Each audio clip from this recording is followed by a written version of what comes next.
Ladies and gentlemen, welcome to Rooster AM. It's Ryan Nelson. Today we have a special guest. Born on the wide open plains of between Enid and Fairmont, Oklahoma, Brian Hedges grew up on a family farm, but his horizons were much, much bigger. By the age of 12, he was strumming a guitar. By 13, he was writing, publishing, and playing his own songs. By 15, he was touring across Oklahoma, Texas, Kansas, Arkansas, and Missouri, bringing his soulful, bluesy country sound to anyone lucky enough to hear it. With over 2,000, and that is correct, with over 2,000 songs in his catalog, Brian is more than a singer-songwriter. He is a living archive of true Americana, shaped by the Tulsa Sound and the roots of the red dirt country scene. He's racked up multiple World Song Awards, International Singer-Songwriter Awards, 28 album credits, including work that has earned 5 Grammy Awards. But music is only half the story. As a veteran actor, Brian has portrayed everything from the heart-wrenching dramatic role to the comedic character that can leave you in stitches. His film credits include classics like Dillinger, The Outsiders, Gettysburg, The Green Mile, The Last Castle. He's worked alongside Country Music Hall of Fame, written books on country history, produced award-winning records. He's collaborated with industry giants from Dick Clark to NASCAR. Today, Brian runs his own film and music production company from the Great Smoky Mountains of Tennessee alongside his wife, Debbie, continuing to create, inspire, and redefine what it means to be an artist. So buckle up, because we're about to dive into the incredible journey of Brian Hedges, singer, songwriter, actor, producer, and a man whose story is every bit as captivating as the art that he creates. Brian, welcome to Rooster AM. How are you doing today? Thank you, Ryan. Sounds like somebody I want to meet. Sounds like somebody who's done a whole lot, huh? It is a little different when you hear your own things rattled off. You don't realize you've done anything worthwhile until you read the resume, and then you're like, well, I've done a couple of things. So I've been blessed. I really have. But born and raised here, and on a farm out, well, closer to Fairmont, but between Enid and Fairmont. But man, when you said you want to do a podcast, I was like, yeah, I'll come back for that. So I really appreciate you having me on. Oh, that's so awesome. So the farm life, it was like the legit farm life you lived? We raised cattle and hard red winter wheat at the time. We didn't. Now people have diversified and raising soybeans and corn and different stuff like that. But at the time, we just raised wheat. I was not a farmer. Everybody in my family, all my friends and everybody else will tell you that, from the time I was probably 4 or 5 years old, I was looking to get out. My brother still farms. He farms the home place where we grew up. But my uncle and my cousins and everybody still farms. They do other things throughout the winter months to try to diversify the cost of living. That's what we grew up in, that type of environment. And, it's because of that environment that I probably found creativity. You don't have friends around, nobody that you run around with after school or anything like that. You go to the farm and you work, and so except for your siblings, you don't see too many people. And I was making up songs and stuff like that while I'm on the tractor or whatever else. So it's a humbling childhood when you work on a farm and dedicate yourself to that much, because it's not all fun. No. I can vouch for that. I can hear it in your music. One of your lyrics I thought was brilliant was the golden hair like grain. Yeah, thank you. That's another thing. I mean, there's a lot of reference in my music that, and in what I'm writing in screenplays too for film. There's a lot of that rural, blue collar type, working class platform to work from, and so that's what I use in a lot of my stuff. One, I'm familiar with it. Two, it just leads for good storytelling, be it in a lyric or in a film. So. Well, before we get going any farther, I just want to take a small little. People might be wondering where in the world I am, because this is not the normal studio dress that you're used to. We're at the Thistle Creek Mercantile right here in Enid, Oklahoma. It is one of my favorite places to stop. I'm doing an endorsement right now, and I'm serious. They're not even a sponsor.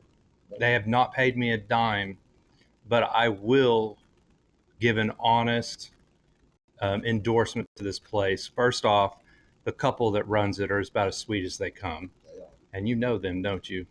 I have a personal contact to these people. Yeah. So my niece and my nephew run this place, and we couldn't be more proud. I mean, they built this thing up, and they acquired an existing store basically that was out in Sunset Plaza, and then they've moved now to up here on North Van Buren, and they sell the outbuildings and things like that, and then they have the entire mercantile inside. And so I'm very proud of them. They've done a great job, and they are sweet people. They're people I will get to spend eternity with, and that's a good deal. Deal. But I will say, like, they have a lot of like merchandise out here, things that you can purchase. But if you really want to know why I come by here every week, sometimes twice a week, and they do get a substantial amount of my money, which is a good thing because that's what they're is the 10-star jerky, and I'm not kidding. There's another jerky place in town that actually manufactures jerky, and I'm not going to bash on them, but I'm going to tell you right now that this right here is far and away better.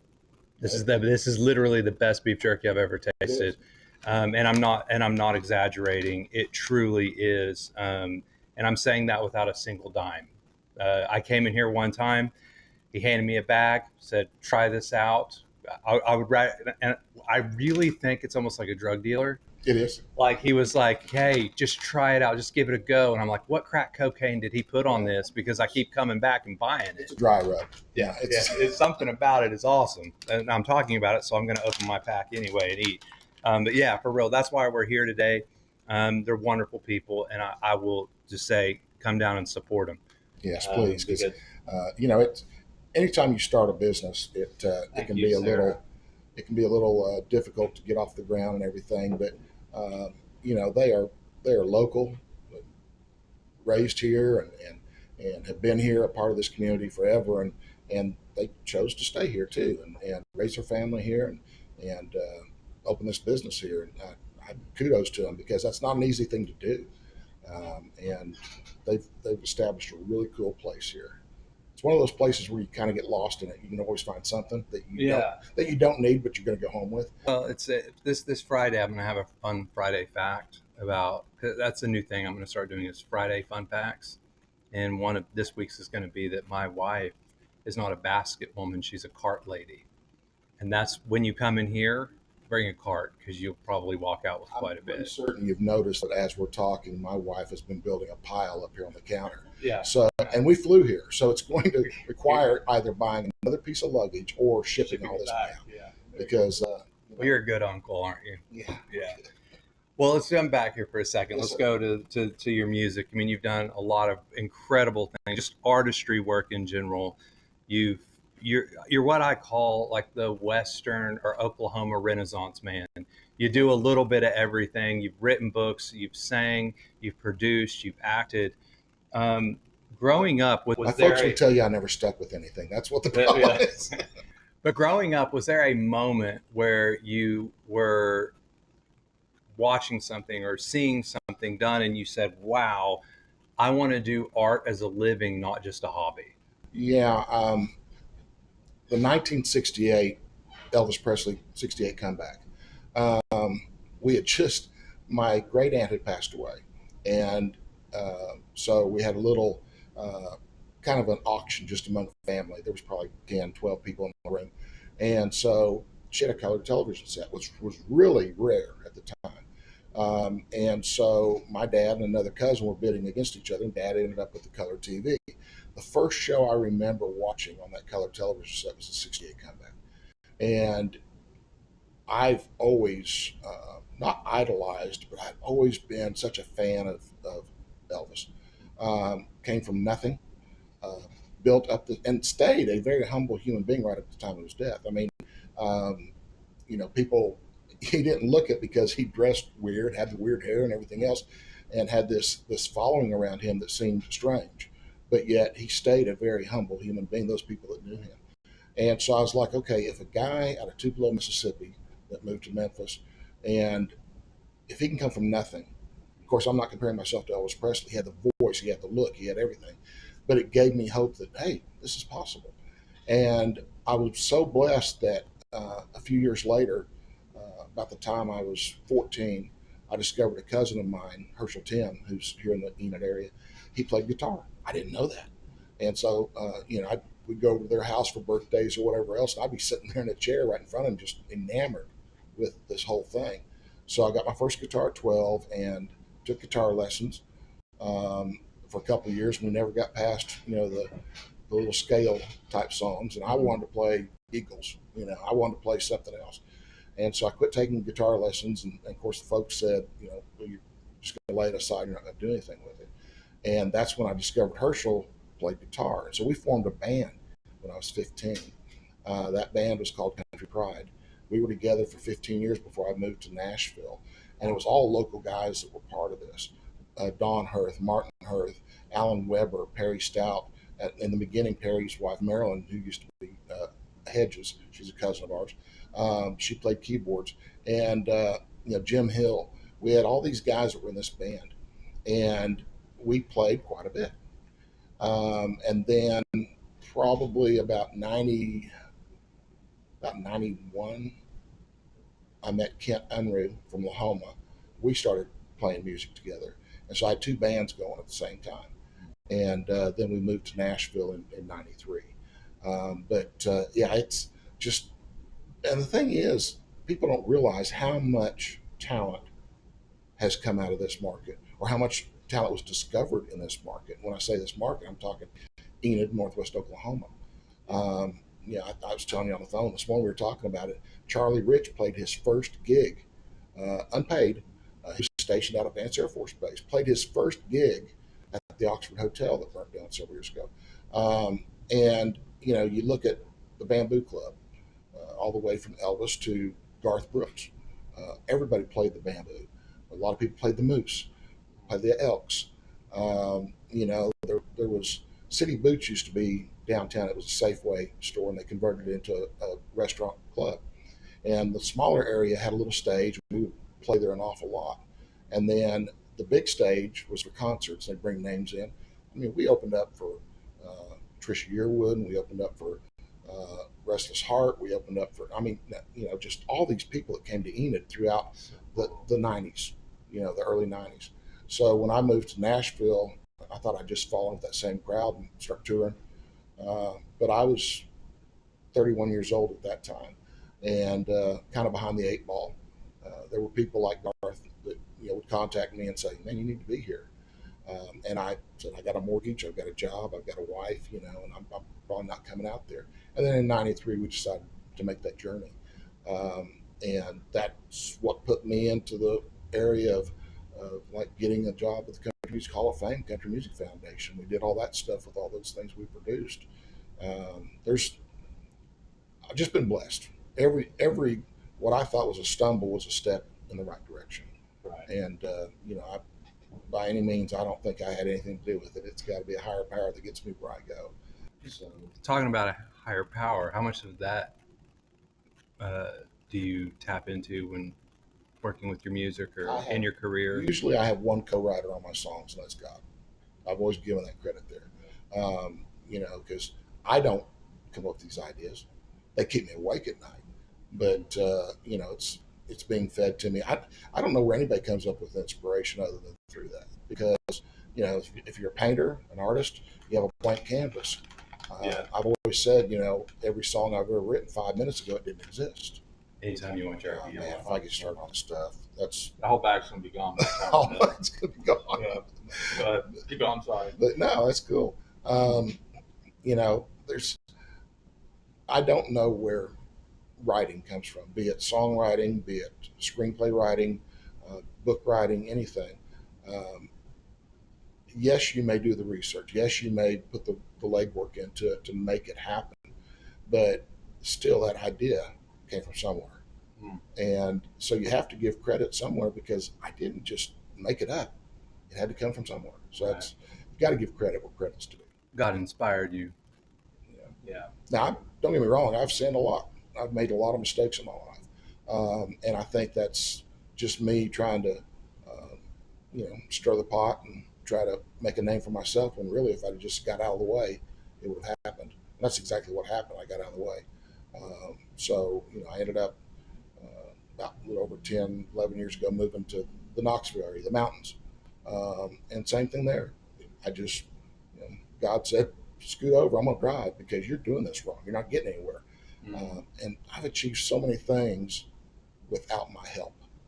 I'll just put it that way. Yeah. Because when I get involved, I mess it up.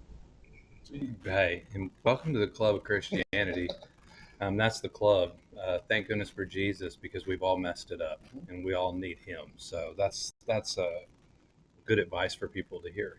Well, there's nothing any of us do that's now the self-inflicted stuff. Yeah, we make that choice, but the other stuff, it's all given to us.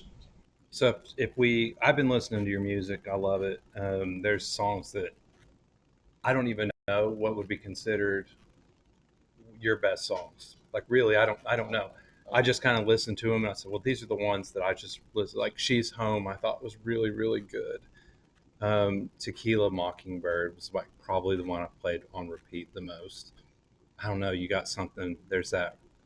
How much of it's Oklahoma Rocky Mountain sound? How would you describe your sound? Because I said bluesy, red dirt, but not. I don't know what you would really call Oklahoma's red dirt music. I mean, you got guys like Leon Russell and those guys that David Gates that was with Bread. I mean, these guys were all from Oklahoma and they all had that sound.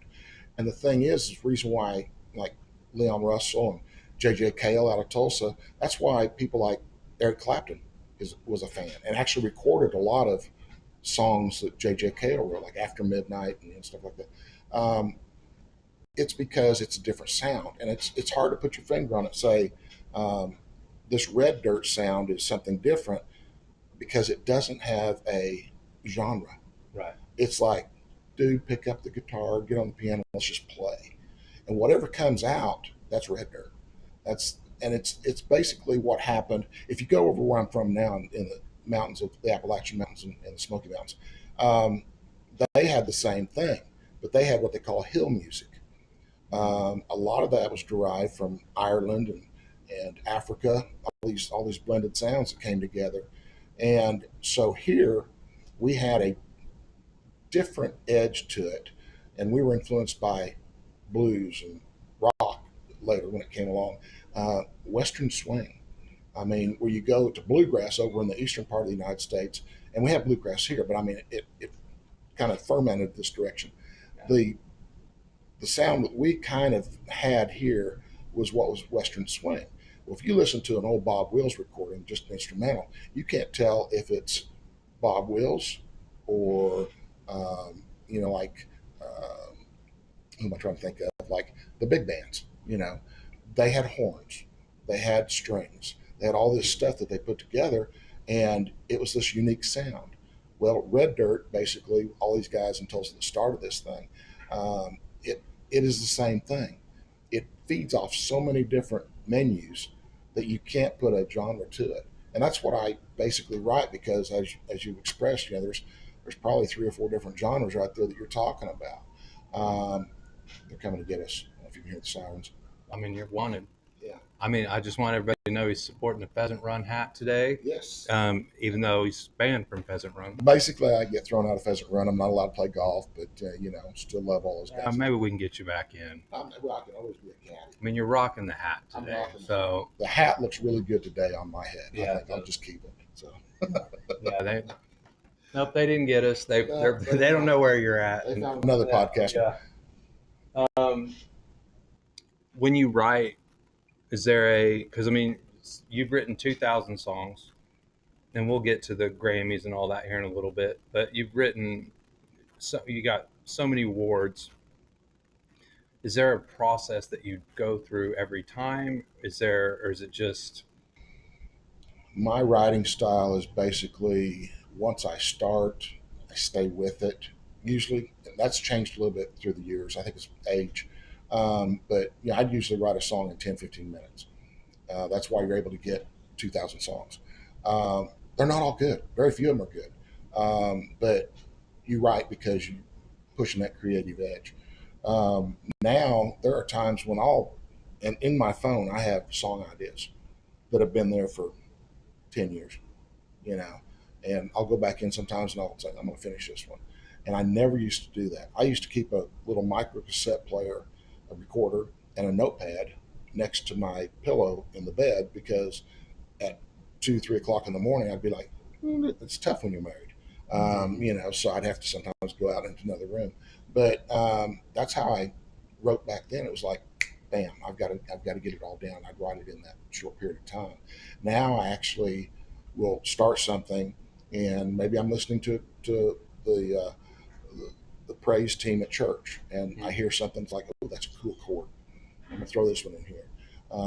Something in life hits me. It may not be hitting me yet, but I'm playing with it, and all of a sudden life does hit me, and that's when I can finish one. I don't know. So you start with lyrics first or music? It's kind of a 50-50. See, what I've done when I was growing up is I loved English, so I wrote a lot of poetry, and so poetry just translates right into music, and so I would write these ideas and then say, how could I come up with a melody for these words, and how does that work? Um, I've noticed this talking to a lot of singers that's been on. They normally start with a chorus. They like hear a really cool sound, and they're like, okay, I play this over and over, and then I add lyrics to it. And I find that odd because I'm the complete opposite. I'm like, write the story, write the result of what's happened. I'm someone who really focuses on alliteration. I think that's what makes a song catchy is the alliteration. Um, but like I said, I've written like 20 in 20 years. You've written 2,000. It's like, oh my gosh. 20 is 20, dude. I told you that earlier. It just takes one song and it doesn't even have to become a famous song. It doesn't have to. You mentioned a lot of songs that have never been recorded by anybody but myself. They never will be recorded by anybody but myself. But I still get phone calls or emails or something once in a while. It's like, hey, we use such and such for our wedding, or hey, we use such and such for Dad's funeral because he really liked that song. And you don't realize how far that net goes when you cast it out there. And if it just takes one person that you've influenced, one person that digs what you've written, um, that's it. That's okay. Yeah. That works. The awards, they come and go. Um, I'm not saying I'm not grateful for everything I've gotten, but like all the awards you mentioned, stuff, I've got a shelf at home and I've got them all up there and everything. Um, but like the Grammys, they're at the Country Music Hall of Fame because I was with them at the time that we produced those soundtracks and stuff. Um, but it's like there's and all they are trophies. And please don't misunderstand, misconstrue what I'm saying. Trophies are good doorstops. They really aren't going to open doors for you. They're not going to do anything for you. They're just accolades. But I'm one of those people that enjoys accolades. So when I get recognition for something, especially my music, I'm very happy about it. And what got me into like the film more so now, um, it's the same thing. I would teach songwriting in Nashville. We'd have these little sessions through NSAI, which is the Nashville Songwriters Association International. We'd have these little question answer things, and I tell people the only rule to songwriting is there are no rules. I mean, you can look at anything and say, well, Beatles did everything with a backbeat. You've got these people. It's like there's no chorus. Marty Robbins, El Paso. It goes on for 16 and a half minutes with no chorus. It's a story, and a lot of my stuff are story songs. I hear that too. I hear the story in your I music. tried it. I feel like it's a movie. Like sometimes like you put I was together a getting ready to say that. movie. That's what I tell people too. When I told them when I was teaching, write a 3-minute movie. Yeah. You got the opening, you got the heart of the story, and then you hopefully slam the door with this last chorus and last verse. It's a 3 or 4 minute film. And so when I decided, it was like, okay, why don't I just write films? It's like a very simple process to go ahead and transfer over to that. But yeah, it's there's so much to it that is, if you are a writer you're a writer. If you write poetry, if you write songs, if you write screenplays, if you write books, if you write self-help stuff and put it out on the internet, Yeah. if you do a blog or a podcast, whatever, you're being creative. You're doing something that maybe somebody else is doing, but they're not doing it just like you are. Right. And yeah. so everybody has this individual platform that they work from. And I hope that, God blesses me enough to where I do this until they put me in the ground. And probably I would like to be writing something, stick it back up through the dirt and say, here you go, I'm still not finished. People would say, what's the best song you've ever written? And I always have the same response. It's like the next one. There you go. I'm never satisfied with everything. Sometimes I have my favorite songs. Right. But again, I'm still learning. There's not, like I said, there's no formula, there's no rules. So if I sit there and I decide that I want to write a 16.5-minute song with no chorus, okay, I'm going to do it. I've started getting in the habit of saying, write the melody the same in the chorus, but change each chorus. So it's not the same thing over and over and over. But that's just because I get bored. But, it's like, well, how can I change this one up this week? And sometimes miracles happen. I mean, you have these things where John Lennon met Paul McCartney, and they were one of the greatest songwriting teams in history. Yeah. You've got all the Jimmy Webb, who's out here from northwestern Oklahoma, wrote all the stuff for Glenn Campbell, and then turned around and wrote MacArthur Park, and has written all these great songs. And Jimmy's one of those guys that he's very almost introverted. He spends a lot of time by himself, but that affords him the opportunity to create, and always has. So he was kind of like me in the sense he had to get out of Oklahoma to start making all that happen. It wasn't that Oklahoma was bad. It was that you're trying to pull fuel into your fire, and so it's best to go to different places, do different things, and then you have fodder for your creativity. So how much of your music is real life experience, and how much of it's metaphor? There are a few that are real life. Most everything I write, especially the story songs, that they're all up here. But I make them. So is Debbie the golden hair? No, that actually happened prior to her. Now there's songs like "She's Home" that you mentioned. That's a Deb song. She's not the Louisiana voodoo woman, though. That was that's a very dark figure if you listen to the lyrics. Oh, I know. I was like, let's get naked and listen to country music. That was Deb's. Where's Debbie at? She hiding? She cowers away from that all the time because she's not very proud of that song. But we were watching CMAs when we were dating, and I told her, I said, I went home and wrote it, and I called her and I said, I wrote a song for you. She goes, cool, I'd really like to hear that. And I played it for her, and she hasn't wanted me to play it since. Really? Yeah. It's a pretty good one. Critics are everywhere, especially, right there at your own kitchen table. You just have to watch them. Oh, yeah. I'll be real, yeah. My wife, she'll watch a podcast, and she told me, she's like, I don't like it when you read at the beginning. Well, why don't you just say it? And I'm like, well, because I don't want to mess it up. Like, what if I was like, Brian Hedges, cross-dresser, oh, my bad. I'm at cross-Canadian, I think it's interesting. Radio DJs and podcast people should know that you guys don't wear pants, throughout this whole process. They don't know that. Yeah, and that's why you're behind a desk, and that's why you have Dad's jackalope behind you, is because, you're trying to pull away from that thing. But yeah, you're just... I got a pretty easy gig here. Is there an example of a place, for instance, that is like the craziest place you ever played? Oh, that would be, I don't know if I can say this. If not, we can edit it out. It's okay. Well, it's because Puss Himes was the man's name. He had Puss's Red Barn, which is just right over this bridge from where we're at right now. So this was in it. Oh yeah. Okay. It was a very, very small bar, but they had a little stage that when we played there one night, we couldn't all fit on the stage. So some had to stand down and set up their amps and everything on the floor. The dance floor was almost as big as your desktop right here. But he had a chicken wire in front of the stage. So it was definitely the Blues Brothers type situation, because if you played something wrong, they were going to throw a beer bottle at you. So that was probably the most unique. Um, I've been blessed to play all these different places, and Did you get hit by any beer balls? no, we've actually had fans that night, which was surprising because I don't know that must have been the case very often. But I've played all these different places all the way up through the years and everything, and the most classy place that I ended up playing was with George Jones on the stage of the Ryman. My one time on that stage was with George.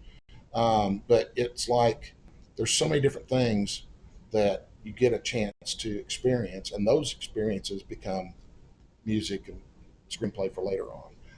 Again, as long as my faculties are with me, I just tuck this stuff away. I have an inability to keep my mouth shut, as you can probably tell from this podcast. And so my wife is all the time rolling her eyes at me because I will say something, talk. There will be a show we're watching, and I'll throw some really off-color joke about whatever we were watching, and she's gotten to the point now where she doesn't even respond. And then I'll say, "Did you not hear me?" "Yeah, I heard you." So yeah, that's yeah. But all of that is influence. All of that is material to pull from. Um, Again, the CMAs influence. Let's get naked and listen to country music. And when we went into the studio to perform it, if you listen to that song, after mentioning Merle Haggard or George Jones, or the the guitarist is playing one of their songs, just little bit of a tweak of their songs that were famous. So it's just that stuff that influences and comes back around again. And I've written some stuff that can't be called country in any capacity. It's weird stuff. There's other stuff that I've written. I have a problem with writing gospel or contemporary Christian type music, just for the fact that I don't know what it is. I've always felt unworthy to write something like that. But when I go back and listen to some of the things that I have written, like "Let the Rains Fall," "Let the Rains Fall" is basically a country song about horses and everything else, but it's talking about what God gives us as far as family and how those things can be a little bit challenging in life and everything else. But it basically, if you let the reins fall, if you let the reins drop from the horse, God's going to take you on this ride. And so it does have that stuff in there. Well, I'm going to be real. Even as a pastor, I've okay. This is going to sound awful to people, but I listen to a lot of.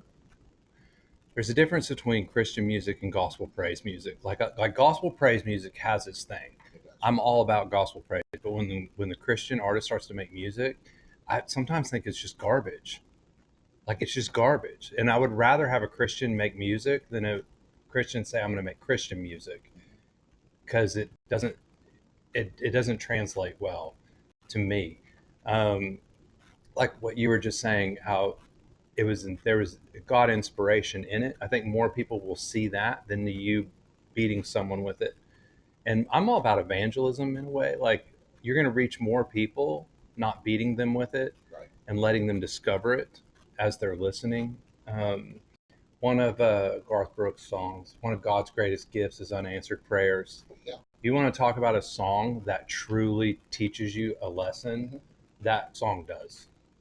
Because you don't know how many times I've prayed for things and I've been angry with God. Yeah. I've literally been, I mean, as a pastor, I was angry. God, why is this happening? And then I realized, 2 years later, I'm like, oh, that's why that happened. You knew better, didn't you? If not my favorite songwriter of all time, one of my favorites is Chris Christopherson. And there's an entire generation that never knew he ever wrote anything, sang anything. They basically think he's an actor. Well, he died early, didn't he? He just died this last year. Okay. But Chris, he was a partier. He did a lot of drugs, a lot of drinking with Johnny Cash and Waylon Jennings and all those guys. And Chris, he was talked into going to a church service one Sunday morning, and he went up to Hendersonville to Reverend Jimmy Snow, which was Hank Snow's son.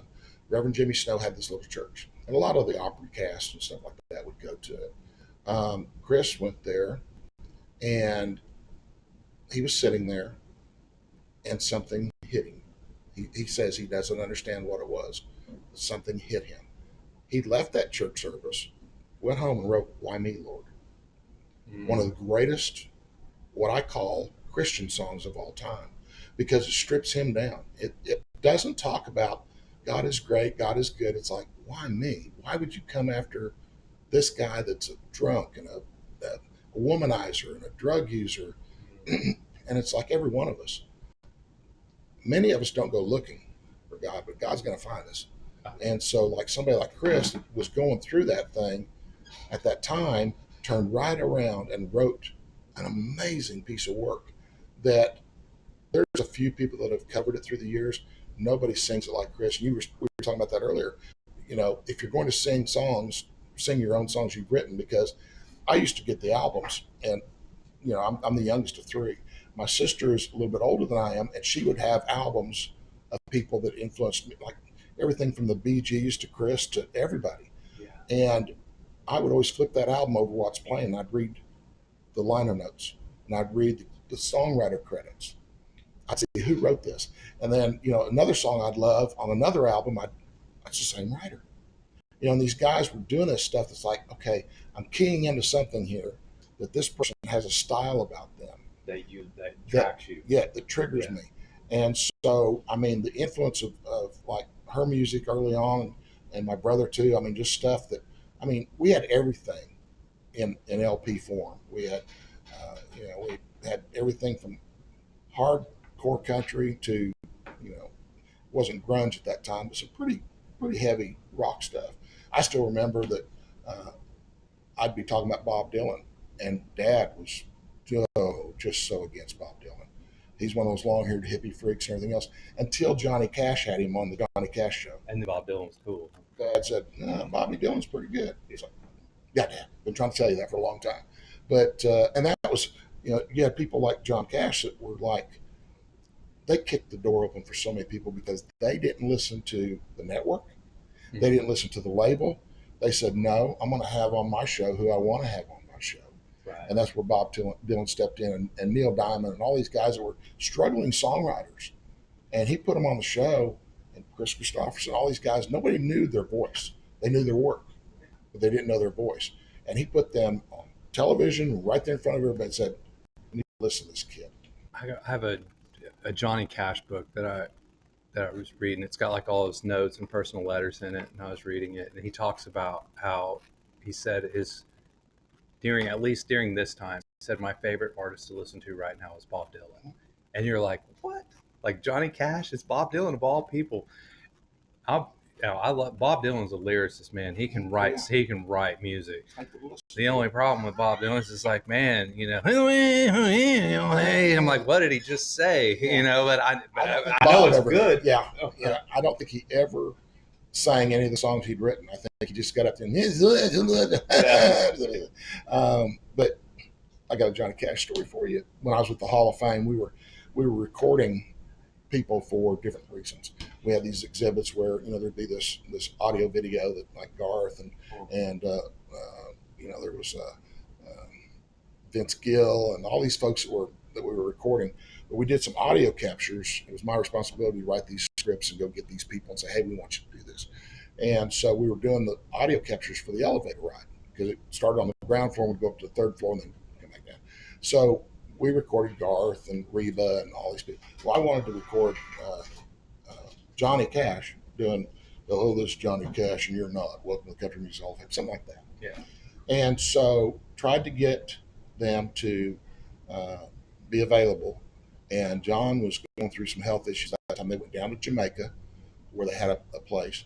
And he was there for a number of months and came back. And I just kept trying to get in with him.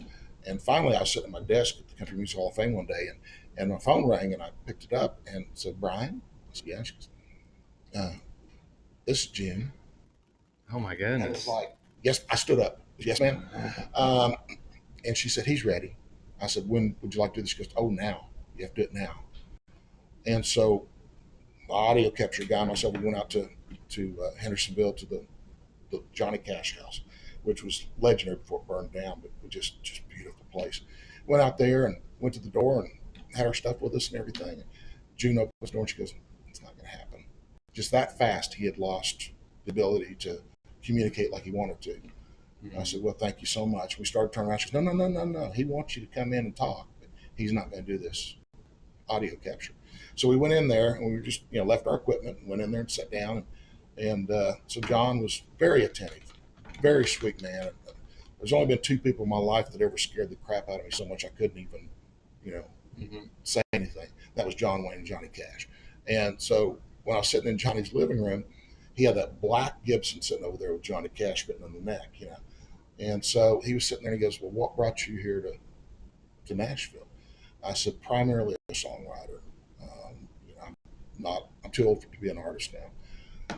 He said, well, pick it up and play one for me. I'm like, no, sir, I can't do that. Oh, pick it up and play one for me. And so I picked up this black Gibson. I'm sitting on the couch, and right then, I forgot every song I'd ever written. There was like nothing in my head that I couldn't come up with anything. So I'm sitting there and I go, dun dun dun dun dun dun dun dun. I'm sitting there playing that. He goes, well, I'll tell you, it's got a ring to it. It was like, and of course, not long after that, June passed and then John passed. But there's things like that I get those things, and I think the guy that talked you into having me on this podcast was probably Leroy Watkins. Leroy, was from here, moved over to North Carolina, and we stayed in touch and saw each other a couple times. And he came back here to the Enid area, and he's all the time saying, you need to write a book. And I'm like, well, you and nobody else is going to buy it. It's like, he goes, no, there'll be a lot of people interested. And again, with just little stories like that, little snippets and everything else, I do realize that there's been a pretty good trail blazed, but it's not for everybody to. They didn't have. I mean, you got to play on a stage with George Jones. Yeah. I mean, that's pretty freaking cool. It was all by accident, but again, it was not in my wheelhouse. It just happened. He wrote the saddest song ever. Step right up, come on in. You're like, holy cow, that's the saddest song I've ever heard. Yeah, actually, he had some amazing stuff. And there's a lot of people that, say that's the voice of country music is George Jones. And again, because of the songwriting, I gravitated more towards Merle Haggard. Well, he wasn't born in Oklahoma, but his family was from here. He was born in a boxcar in Bakersfield. Got in trouble, really did go to prison. Mama tried. Yeah, really did experience those things he wrote about. And, there's a lot of people said, well, Johnny Cash went to prison. Now, he played in 2 prisons, but he spent a couple nights in jail for trafficking. But Merle was always my guy in the country field because he sounded phenomenal, and he wrote phenomenal lyrics. And he would take a personal experience and just completely, it could be Mama Tried to Kern River. He made these things what he was experiencing at the time or had experienced, and he made a 3 or 4 minute movie. It was, you can just fall into those lyrics and you're like, wow, I've got the same connection with Merle, or it's never happened to me, but this is going to keep me from letting it happen to me. Just amazing talent. And I've got a really good story about Merle Haggard too, but I can't tell it on the podcast. We worked together a time too, and I can tell part of it. He was coming to the Country Music Hall of Fame to see his plaque. This was in '97. Merle had never ever seen his plaque from the Country Music Hall of Fame that was used to be presented on stage at the CMAs. They don't do that anymore. But he was coming through, he and his band, and they said, meet him at the door, get him in here, keep him away from the public. And so there was a ramp that went down out of the old Country Music Hall of Fame down on Music Row, which they've torn down now. Go down that ramp, and here's this bus pulls up. The doors open up, and it's like Fast Times at Ridgemont High. This smoke just rolls out of this bus.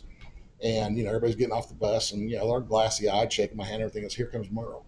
Merle's got a fishing cap on, and, he's just, and lit. But we went through the Hall of Fame, and he looked at his plaque for like a second, walked over and started reading Lefty Frizzell's plaque and Buck Owens' plaque and all these other people that he was a fan of. Yeah. He wasn't interested in Merle, not at all. And so as we were going through there, uh, he stopped the case that we had for Rose Maphis and the Maphis brothers for the Bakersfield Sound. And a lot of people can't even tell you who those people are anymore, but that was who he aspired to be when he was young. Right. And so he read Cash's stuff. He read all these people's stuff. And I always thought that is so cool that I'm a fan of Merle Haggard. Merle Haggard is a fan of the people that he's looking at their stuff. Right. And so no matter how much time you have in the saddle, no matter how far you've journeyed or anything else, we are all just fans of each other in some capacity. And I know fan is a short-term fanatic, but you know what I mean by the word Right. fan. Yeah. You know, you really You admire what they've done. admire it tremendously. Admiration. Mm-hmm.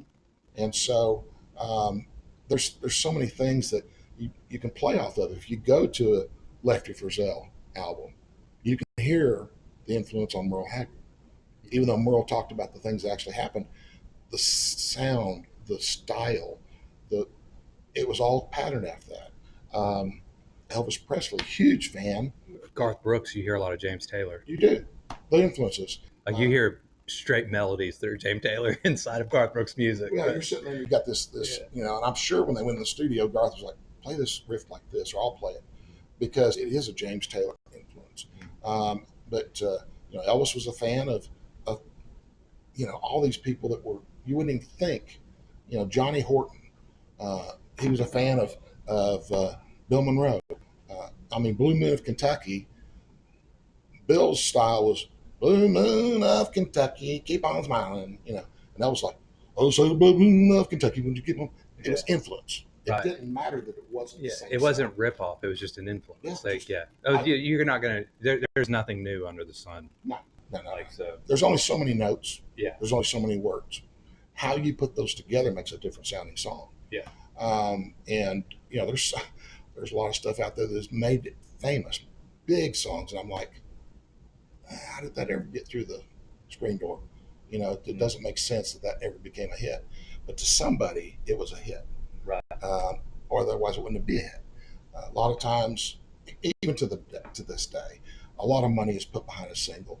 A lot of money is put behind an artist. Now, pretty much in Nashville, if you want to be an artist, you have to bring the money to the table. Any label will sign you as long as you bring $2 to $5 million to the table, and there's your career. There's a huge artist that's a female artist that's on country and pop and everything, and she's probably the biggest artist right now of all time. And I don't want to say her name because she has earned the right to be where she's at, but it was a $5 million buy-in Right. at the beginning. And if you don't know about that, it's like, well, boy, they struggled to get there. I mean, give me $5 million, maybe I can do something. I will definitely become something. Yeah, I'll probably be a recluse on an island. But yeah, I used to go eat with Garth, and when we both lived in Nashville and everything else, we'd go like to the Pancake Pantry, which is a huge breakfast place in Nashville. I also want to say that was no dig at Garth when I said he does a lot of stuff that sounds like James Taylor. Not at all. I will throw it out there. He'll be the first to tell you. He is probably. I probably listen to more Garth than any other artist that I've ever listened to. Well, there's a diversification in his music too. You know, you've got like, you know, Unanswered Prayers, then you come back around to Rodeo or something. Thunder Rolls. Thunder Rolls, completely different stuff. But it's those guys that push that envelope that you recognize and you stay with, because it's like, I want to see where they're going to push next. Now Garth is, you know, he's 4 days older than me, so we're all pretty long in the tooth. And so those hits aren't going to come like they used to. But you can have an opportunity to create and record and go out and play live. And you're going to have that opportunity, like I said earlier, to turn somebody on to something that they hadn't heard until just now. And now they may not be a fan of yours. They may be a Bob Dylan situation. Yeah. Love the writing, can't stand the singing. In my case, they can't stand the singing or the writing, but we try to struggle through it. It's music is an amazing thing. I mean, everything has music. You have a school fight song. You have a national anthem. You have all these every church has its music, except for Church of Christ, I think, doesn't have music. But, you know, you have all these different things, and it's music. Yeah. You have a source of music. And even in the Bible talks about, you know, the music. I mean, in the Bible, they have a whole book, the Psalms. It's nothing but music. Nothing but songs. That's why I don't understand Church of Christ. But let's keep going. That's like I don't understand. Okay, well, we just got Yeah. eliminated from that listening group. Yeah. But which I will do for you. I'll lose half your audience before we get. Trust me, I do a good job doing that myself. I'm quite colorful, and again, my family's standing over here, and every one of them realizes that they're waiting for the other shoe to drop. They think I'm going to say something, and the lights are going to go off. They're all here. Yeah, they're here just to make sure you don't say anything dumb. They are, and that's where the editing process comes in. So Yeah, that's why I told you we wouldn't do this live. They warned me about you. They said I'm glad because there's I'm just there's an expressiveness to me that Brooke, who's Sarah's younger sister, I don't even know if Delune and the rest of them remember this. We were sitting at the table at Mom and Dad's house, and Brooke was probably 6, 7 years old, and I was doing what I'm doing right now. My mouth was just going. I'm just talking, and she just looked at me with the most sincere eyes. She goes, "Uncle Brian, you could lead people straight to hell." And I was like, and she said, "I didn't mean that, like that." Yeah. She meant that there was a leadership to me. But why she picked hell, I do know. So yeah, there's I have again, welcome to the club. It's like I've been a pastor, and I'm still the black sheep of my family. It just will not go away.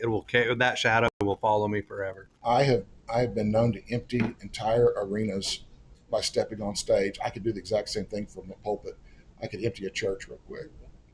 So today, what do you believe the role of the artist is today in the world? The AI has definitely put its footprint here, but if you have an artist, that be an actor, actress, or a singer, songwriter, whatever the case may be, there is still a division there. We were talking about it earlier before we went on the air. You can't capture the soul of AI. No. It doesn't exist. It's computer generated sound, it's computer generated image. And now my wife doesn't always catch it, but we'll be watching something and I'll say, "That's AI." And it's just that trained eye that I'm sitting there, and trained sound. You can't record something AI and expect it to have the same heart and soul and sympathy and pain as what a song has when a human records it. That's exactly what was told to me. They were like, "Ryan, you need to use your own voice." Right. And I was like, ugh. I know it's made things simple. Yeah, it made it simple because I don't have $5,000 to go to a recording studio. So I was like, I'll just do it this way, and then I can at least do it and have it out. Like, okay, this is a completed piece of work that I can say I finished. But I'm also like, but I don't have $5,000 and $500 to pay each band member to come in and play, with the hope that this thing sounds any good when it's done. But what's been really encouraging with the AI for me is that when people hear it, they go, "Oh, I hear where you're going, and that's going to be really freaking good." And you can take that and then say, put now, the money Put into the real band, put the real stuff, and let's go in and do it. Because for me, I could just sing the melody and it would give me music to put on it. Here's the deal: I know that real musicians could come up with something better. Sure. But it at least can, like the little Enid song. I remember I wrote a song about Enid, and I let the AI play the music, and I went with more of a Keith Urban voice sound because he just sounds better than me. And it kind of like people were like, "We love this song." Well, then people started commenting and saying, "Well, that's AI." And I was like, "Well, all right, check this out." So I just said, "I'll sing it myself," and then I sang it myself, and they were like, "Oh, never mind. He actually probably did do that." Yeah, I did. And then come to find out, people were like, "You should have sang it. Your voice is better than the AI. We believe it more." And I was like, "Crap." So I have a whole slew of about 15 songs that I've not done that with, that I am waiting for the day. They're great for referencing. If you want to lay them down with AI, that's great. I'm planning on using AI as a pitch deck for film, to where the hardest thing for making a film of any kind is financing. It's like anything else. And people are like, "Well, F1 is a movie out right now with Brad Pitt. They spent over $500 million to make that movie. That's insanity, dude. It has made almost $500 million at box office. But it's really hard for me to sit down at the table with my wife and say, we're going to put $500 million out there and see if we make it back. Rarely do you ever get profit off of a film until it then releases, and then you get those residuals. So, like a movie, uh, Kevin Costner's Horizon, for instance. I've watched the first one. Amazing. I'm waiting on the second, and the third, and the fourth because it was going to be 4 parts. Well, it was killed at the box office. It like played for a weekend, and they kicked it out, and so he released it on Netflix or something. And so he's still struggling. He put his own money into that. He's still struggling to get enough to make that second one, and that's Kevin Costner. Right. Proven track record, proven success. So one of the best movies of all time. Yeah. Dances with Wolves, one of the best movies ever made. That was his money too. I mean, he gathered up from family and friends and everything else to make that, and it's a classic, true classic. But people come back and say, "Did you ever see Waterworld?" It's like, don't look at the negatives. Look at what this person contributed to the history and the strength of. Wow. That's sickening. Oh, have you seen Waterworld? You know why? Because if you just focus on the bad that people have done in their life, that's all you're going to see. Yeah. It's a mountain of bad. The truth is, when you look at the scale of someone's life, it's a mountain of bad and a little bit of good. But thank goodness that somewhere in there, the Lord is working. That good can outweigh the bad. It's only when I fail enough that I succeed. Failing is a part of succeeding. That's an entrepreneurship thing. I learned that a long time ago. When you fail, that's one of the best things you can do because you learn from it. I won't do that one next time. Yeah. And then you're better for it. Then you fail again. Two of my favorite things was Babe Ruth and Thomas Edison. Thomas Edison invented the filament for the light bulb. Did he? No, I'm just kidding. I'm kidding. Well, I'm kidding. That one I think he did. Tesla probably did most of the rest of the stuff that he took credit for. But, people will say, well, he invented the light bulb. And Edison's like, that was like the 3,000th try at making a light bulb work. Yeah. And people don't look at that. Babe Ruth, 714 home runs. They were like, until Roger Maris and some of those other guys came along, he was holding the record as that. Nobody came close. He struck out 2,000 or 3,000 times. Yeah.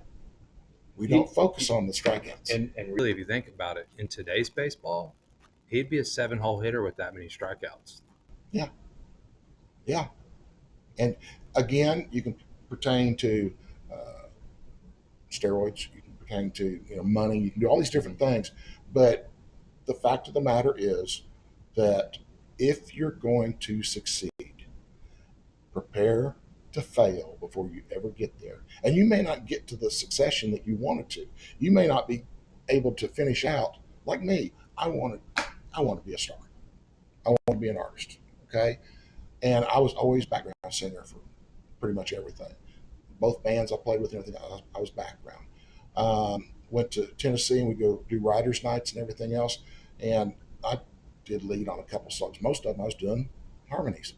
So it wasn't like I was doing what I wanted to do, but yet these doors were opening for me and I was still in the place I wanted to be, doing the things I wanted to do. Yeah, but you've left your mark. Well, I guess there's a difference between stardom and leaving a mark. Quite true. I don't think anybody, except for family and friends, are going to remember me when I'm gone. I don't think it's ever going to be one of those things where I'm not a household name. But by the same token, I was telling you about going to eat with Garth and stuff. I remember eating at Pancake Pantry one time, and it was during, it used to be called Fanfare. Now it's CMA Music Fest. And everything's packed. You stand in line everywhere. Well, when you're with Garth, you don't stand in line. You just walk in. So we were sitting there, and we'd ordered, and these ladies would come up and say, can we get a picture? Can we get an autograph and everything else? And, it's like Johnny Cash and Garth both said, never forget who you work for. If your audience wants a picture or an autograph, you better give it to them because they are your boss. They pay your bills. And if you forget that, which many, many people in the entertainment industry, sports industry, politics, they've forgotten all that. They're like, okay, I've gotten to this point on my own. No, you didn't. You would never be anywhere if it weren't for the listening public or the constituents. Well, there was somebody out there who believed in you to Certainly. put you in a position to win. Certainly.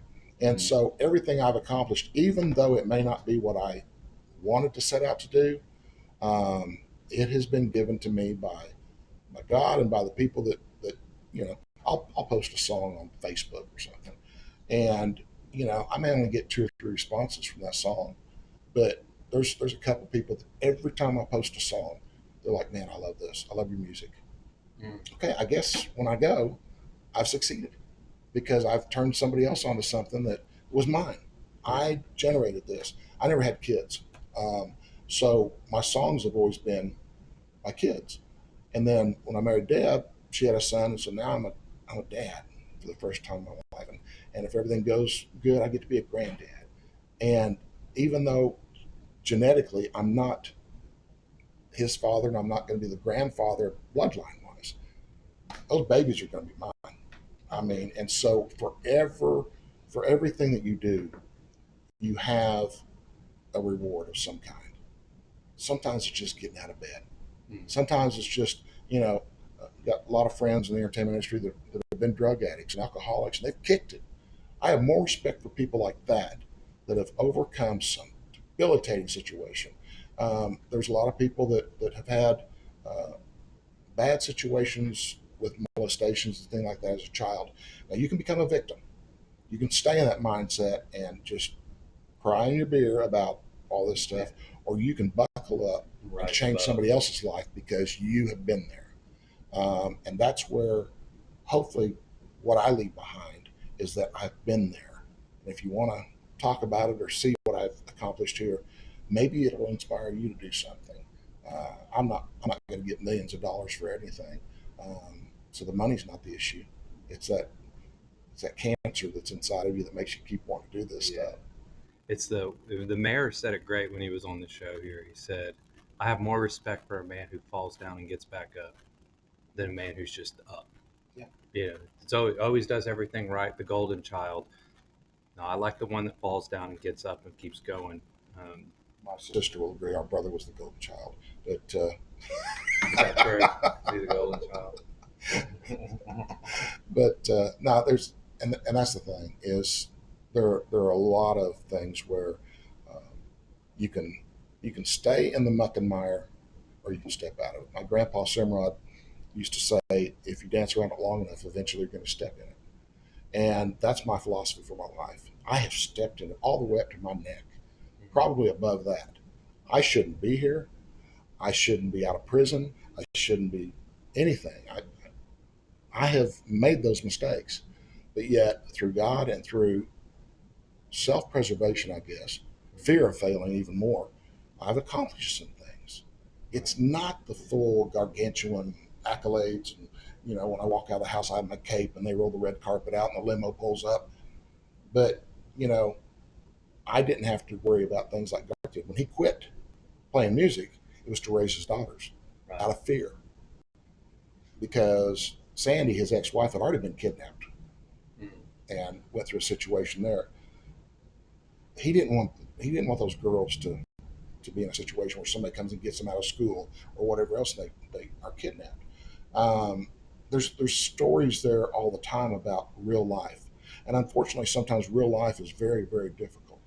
It's hurtful, but you've got to step up above that and brush yourself off and say, let's do this again, different way.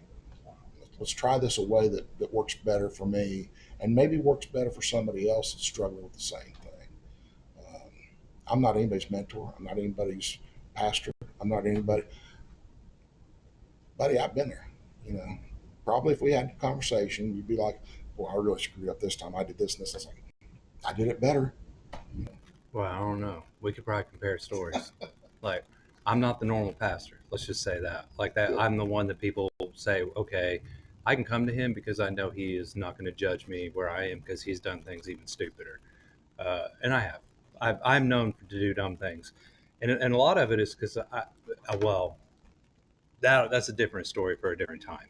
But I literally had medical conditions I did not know I had until probably a year ago. Well, not even that, probably 6 months ago. And oh my gosh, I had a genetic mutation in my brain that I've had since birth, and it literally has caused certain chemicals in my body not to ever function. And I didn't know that. So I really thought there was something really evil or wrong about me. And then they give me a supplement, my whole life changes. Yeah. And I'm like, are you freaking kidding me? This is the way the Lord wanted me to be, but because my fallen nature, and we're fallen creatures. He wanted you to be, but yet he made you that way so you would discover different avenues to take through that experience. Had if people go through life like you were saying unscathed, they're born with a silver spoon in their mouth. They've got millions of dollars already in a trust fund. They never have to work. They never have to worry. If you never have to work, you never have to worry. You never have to stumble. Where are you going to learn anything? Where are you going to learn empathy for the person who's broken? Like there's people out there who are literally broken that people walk by every day, and they're like, well, that's their own fault. And I'm like, oh, no, you have no idea what this person might have been through. And you can't imagine the hardship they've been through. Unfortunately, there's a lot of people out there that love to break you. And this is why music is so wonderful, by the way, is because when you are in a broken state and you hear somebody else, you say, I'm not alone.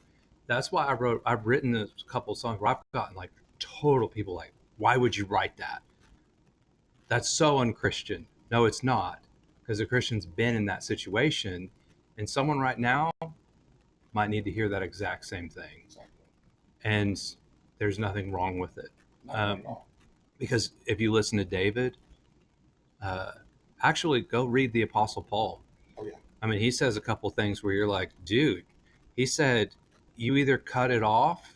If you're going to cut a little bit of that thing off, why don't you just cut the whole thing off? And he's talking about the dude's manhood. Yeah. You can't get much harsher than that, No. And David sits there angry with God, literally angry with God. And people say, how can you do that? Because God can handle it.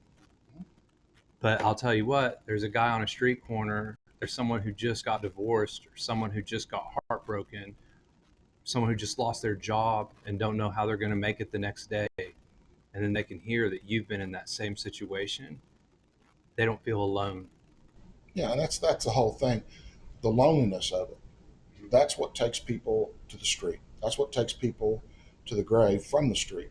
That's what takes these people and knocks them down so far, because there's always somebody, maybe sometimes several somebodies, that are willing to point out your flaws, not theirs, yours.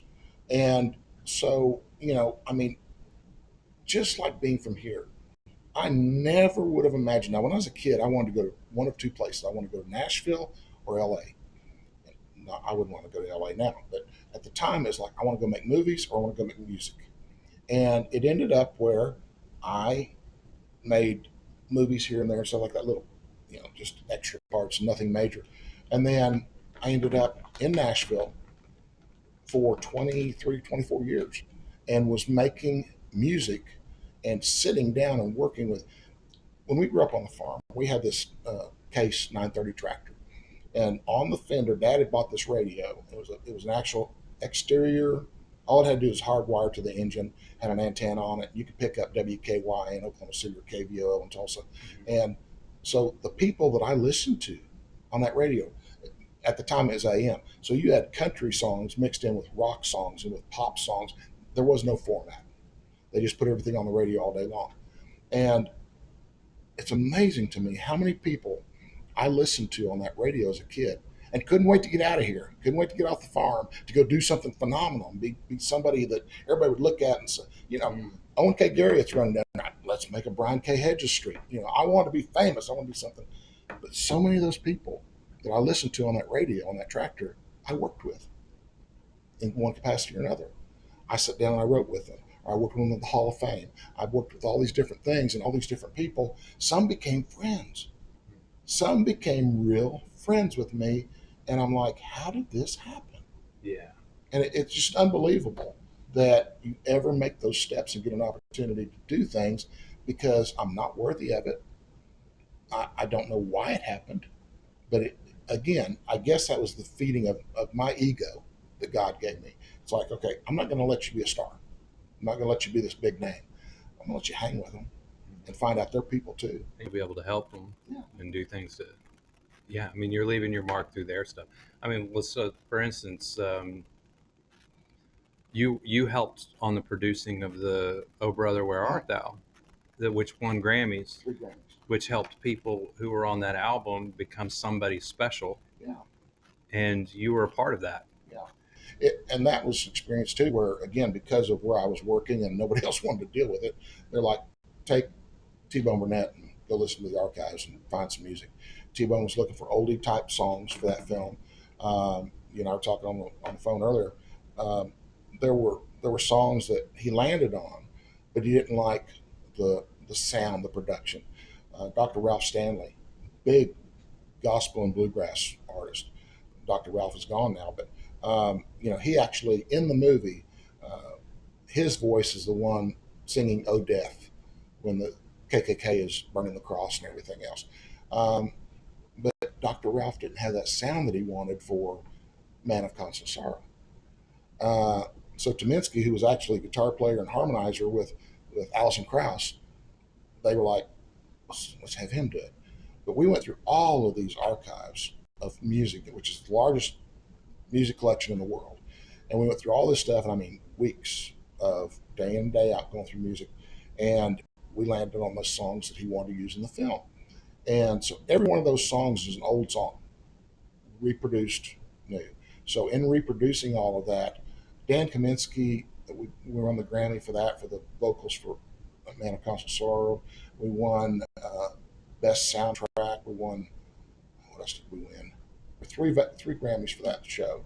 And it's like, you know, again, to just be a part of something.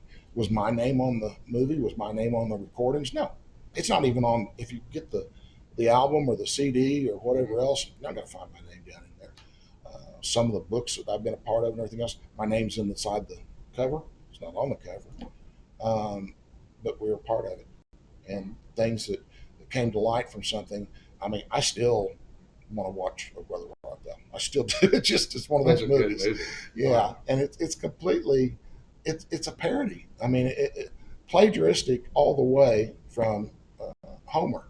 If you read Homer, it's like that sounds very familiar to Oh Brother Rock though. So we all feed off of other things, and because of that, and because T-Bone made this movie, and because he needed songs, I got to be a part of something that was phenomenal. And another couple of Grammys we won for the Hank Williams box set, the complete Hank Williams, which was released on Mercury, but we did all the work. There's some blessings when I was with the Hall of Fame. It opened a lot of doors, a lot of artistry that I hadn't met yet, got to meet through there.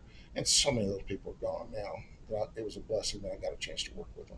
Well, I know that when you look back in like history and you see time, and you know a lot about country history, is there a time period where you're like, dang, I wish I was born then to play then than now? Every day, I wish I'd have been born 20, 30 years sooner.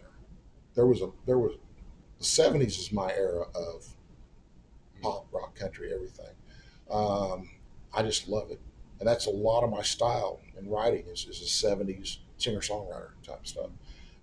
Had I been older, I probably would have left Oklahoma and gone out to uh, the canyon in LA and lived with all these hippies, because that was a style of music I really dug. Um, but that changes too. Laurel Canyon was a place for everybody together. You have the Sharon Tate murders that happened in Laurel Canyon. Yeah. It starts disappearing. Now Laurel Canyon, the only time you hear about it is when it catches fire. Things change. They either migrate or they get lost in a shuffle. And I'm not young anymore, but I'm still able to migrate. You can't count yourself out, because I know you said, well, I'm too old. Even when you were like starting, you said, well, I was a little old to be an artist. Now, here's what there was a time when you didn't make the top 40 unless you were old and ugly. That can always come back. That type of support is exactly what I'm looking for, Ryan. It's just, whenever they come back around to old and ugly, fat and bald is also a category that I like to fall into. I mean, what was that? I don't know if you've ever heard of Jason Eady. He's a Texas singer-songwriter. and he wrote a song, and I thought, man, this was one of the most brilliant songs because it does. It's called it was called AM Country Heaven, FM Country Hell, Mhm. and I think he says, I remember the time when the women were ugly and the men were all 40 years old, Yeah, and that's when music was good it was. because they had a story to tell. Now it's all about selling trucks. Yeah. Who's going to be the best spokesman for Ford, and how can we put them out there, and what sounds poppy. Um, and again, there's a place for all of that. I'm not bashing it. There's a place for it, but it's not storytelling, singer songwriting, country music. One of the reasons why I'm no longer in Nashville and I'm in East Tennessee. East Tennessee still has, it's almost like the Red Dirt movement. It's still a melting pot of styles. One of my best buddies is in a Journey Toto cover band, and they are so good at it that you can't tell the difference of them and their original recordings. Um, that's what pays his bills. But then he turns around, he's got the studio, and he's recording all these diverse sounds and creating these things, putting them in that pot together to where it's like gumbo, but it's like good gumbo. Mm-hmm. And so you get all this really cool stuff. So it's that creativity and admiration of all these different styles. But you're right. Back when it was a one-hit wonder period of time, it didn't matter what you looked like. Video killed the radio star. Yeah. One of the first hits on MTV was that, and it did. I mean, I'm not ever going to be. I never was pretty. I'm never going to be pretty. But as an actor, Wilford Brimley unfortunately passed away. There's an opening for short, fat, bald, cantankerous old farts like me. So it's like I've got a chance. There's a window of opportunity there. So there's all this stuff is available if you know how to go after it and try it. Yeah. I may not be any name, like I said before. I will not, I'm not going to quit, because even I watch people that are on their last dying breath, and you've seen some of these. They play a character in a movie that's an invalid in a bed, because in real life they can't move, but they're making that movie. Yeah, they're going out there and they're going to. But if you put a young actor in makeup and stick them in that bed, I'm not going to believe it. You put somebody, John Wayne, when he made The Shootist, John Wayne had cancer. John Wayne knew he was dying of cancer. He made The Shootist. What does The Shootist entail? John Bernard Brooks is, who is he? He is an old gunfighter with cancer. And that was his last film. That was his last film. And I couldn't have believed it from anybody else. Jimmy Stewart was in that. Richard Boone was in that. All these guys that Richard Boone never walked in that movie. He was driving a motor car, one of the first cars, and he was sitting at a table in a bar, a saloon, when the gunfight happened. Richard Boone couldn't walk. He was in that situation physically. Last film Richard Boone made, last film John Wayne made, might possibly be the last film that Jimmy Stewart made. But it's like these guys knew what they did for a living, and they were going to go out with their guns blazing and their boots on. And I respect that so much. Can you imagine dying of cancer and turning around and actually playing a character that's dying of cancer? That took guts. Yeah. It did. Well, it's John Wayne. True. I mean, he's the one that said, what was courage to be scared to death and saddle up anyway. But, we've had these guys here. I mean, and luckily, John Wayne came here years and years ago, went goose hunting up in Salt Plains. And you can see that because if you go out here to Simpson's museum, they've got that newspaper clipping hanging on the wall. You've got these people like Kenneth Simpson. Kenny's been gone for several years. Rick and Larry. Rick passed away a couple of years ago. No, Larry did. I'm sorry. Larry passed away. Rick is still out here running the museum, and it's kind of like a by appointment only. But those guys made independent films when people weren't making independent films. So they're making these westerns right here. They'd go out to the Gloss Mountains or wherever and make these movies. And then you have people like Mike Marshall. You've got or Mark Marshall, and born and raised here, and was the second assistant director to Steven Spielberg. From, I don't know if he was president during Jaws, but pretty much everything after that, E.T., The Goonies, Raiders of the Lost Ark, everything, Guy from Oklahoma was in the middle of all that, every bit of it. Um, Connie Martell. Connie went to Enid High. He has been on film sets for 20 years out there, working with the directors and producers. Is he a name? No, but he's best friends with all these people that are names, and they call him up and say, "Hey, man, would you work on this?" I would rather be that guy. Yeah, I'm now at the point I'll set foot in front of a camera to play a character that requires me, but outside of that, I'd just soon be back behind producing and directing whatever allows, writing. But you've got we were talking earlier this morning, the Luckenbill twins, Tad and Trent. Those guys are knocking it out of the park right now in California. People don't realize that this great film I just watched was a Luckenbill production. I should probably have them on this podcast. You really need to. Great guys, and I used to work just down the street here at Thurman. Used to be Bridge and Block, and then became Thurman Building Materials. And Luckenbills were all the time, interacting with the Thurman. So I got to know those kids when they were little, and then they grew up and doing what they're doing now. It doesn't matter where you're from. It doesn't matter what your upbringing is. It doesn't matter what you've had to experience. You can change your life and you can make a difference without even realizing you're making a difference. I hope that someday when I'm dead and gone, somebody comes to my grave and says, "Thank you." And I don't know, would I like to hear it now? Sure, I'd like to hear it now. But it's probably not going to happen. But it's okay. I'm making those differences. I've changed me. And, because of a wife and a God that neither one gave up on me. Well, you said you were in prison, right? I've dated some prisoners. So no, I've not been in prison. You haven't? No, Oh man, I can't believe I haven't. well, I got away with so much as a kid. I look back on my life, I'm like, man, the Lord had a hand on something. I got blamed for a lot of stuff that my sister and brother did, but no, if I sit here like on a situation like this talking to you, I'm like, did I do that? Yeah, I did.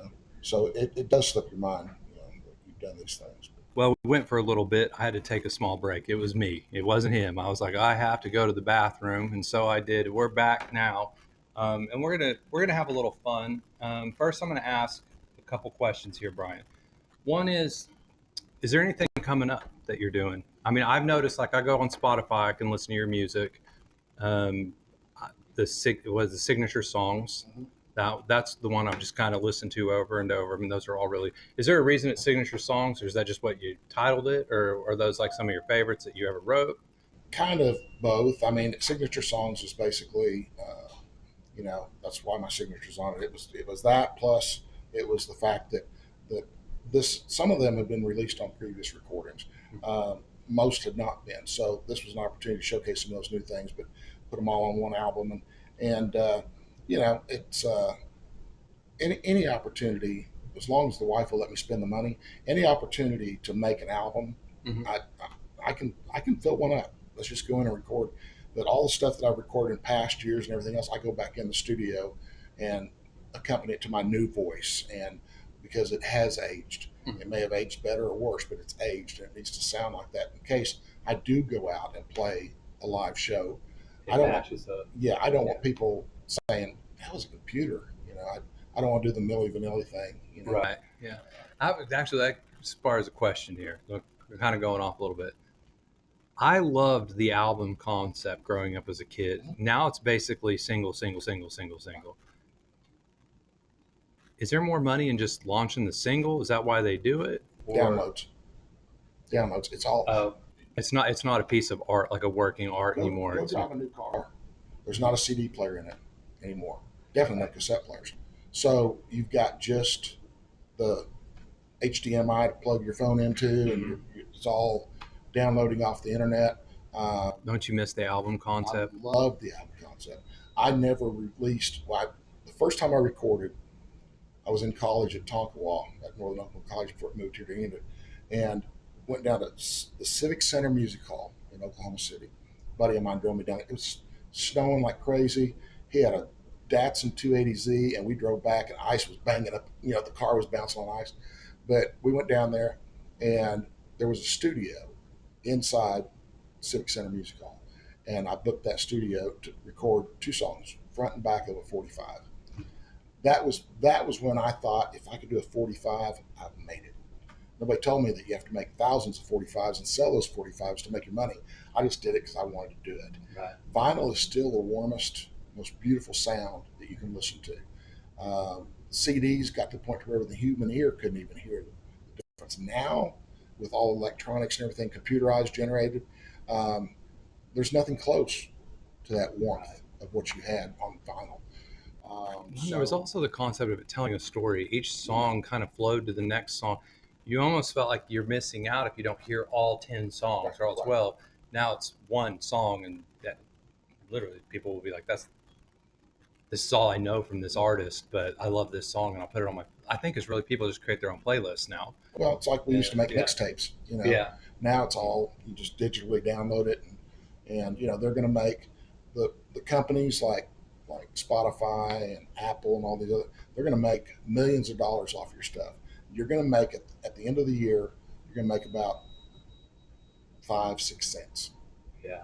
That's how lopsided this is too. And that's one thing that's aggravating about the new music, but you can't get rid of it now. We've released that monster, and it's out there. But the fact that like these big companies, they will pull all this money in off that because subscribers go in there and download for whatever is 99 cents or $1.99 or whatever. They download this. It's theirs forever. Well, that killed your album sales. Yeah.